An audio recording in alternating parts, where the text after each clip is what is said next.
नदी में भगवान श्री राम ने समाधि लिए थे।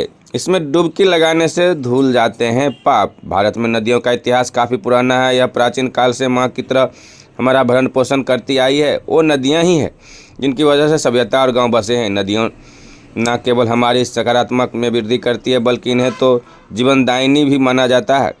हम भारत की कई नदियों में बारे में बात करते हैं जिसमें गंगा, यमुना, सरस्वती और नर्मदा शामिल है, लेकिन सरयू नदी के बारे में बहुत कम लोग जानते हैं। इन दिनों सरयू नदी की चर्चा सब जगह हो रही है क्योंकि यह नदी उत्तर प्रदेश के अयोध्या में स्थित है।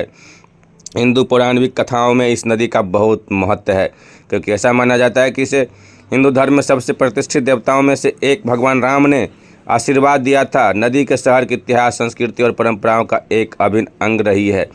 हर साल लाखों लोग सरयू नदी के पवित्र जल में स्नान करने आते हैं।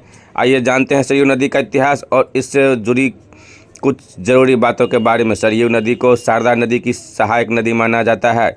इसे सरयू के नाम सरजू के नाम से भी जानते हैं। यह नदी उत्तर प्रदेश की आबादी के लिए पानी का मुख्य स्रोत है। यह नदी हिमालय की तलहटी से निकलते हुए शारदा नदी की सहायक नदी बन जाती है। उत्तराखंड और उत्तर प्रदेश के कई पर्यटक स्थलों के बीच से गुजरती हुई ये नदी अगले 350 किलोमीटर में बहती है।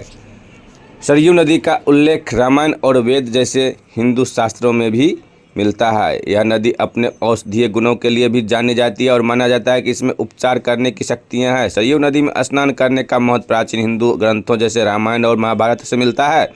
इन ग्रंथों के अनुसार नदी के पवित्र जल में डुबकी लगाने से व्यक्ति को अपनी आत्मा को शुद्ध करने, अपने पापों का धोने और मोक्ष प्राप्त करने में मदद मिल सकती है। ऐसा माना जाता है कि इस नदी में अपार आध्यात्मिक ऊर्जा है और इसमें डूबकर कोई भी व्यक्ति परमात्मा से जुड़ सकता है और आंतरिक शांति प्राप्त कर सकता है। पुराण और रामायण के अनुसार सरयू नदी का आगमन त्रेता युग से पूर्व बताया गया है। आज भी यह नदी लाखों लोगों की आस्था का केंद्र है। बता दें कि संत और तपस्वी सरयू नदी की पूजा करते हैं।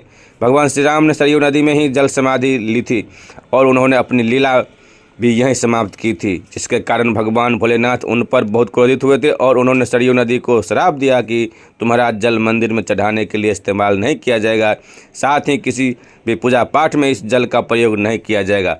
पुराणों के अनुसार सरयू नदी की उत्पत्ति भगवान विष्णु के नेत्रों से प्रकट हुई है। प्राचीन काल में शंखासुर दैत्य ने वेदों को चुराकर समुद्र में डाल दिया और खुद भी वहीं छिप गया, जिसके बाद भगवान विष्णु ने मत्स्य रूप धारण कर दैत्य का वध कर दिया। फिर भगवान विष्णु ने ब्रह्मा जी को वेद सौंपकर अपना वास्तविक रूप धारण किया। पौराणिक उल्लेख अयोध्या से कुछ दूर सरयू के तट पर घना जंगल स्थित था, जहां अयोध्या नरेश आखेट के लिए जिया करते थे। दशरथ ने इसी वन में आखेट के समय भूल से श्रवण कुमार का, जो सरयू से अपने अंधे माता पिता के लिए जल लेने के लिए आया था, वध कर दिया था।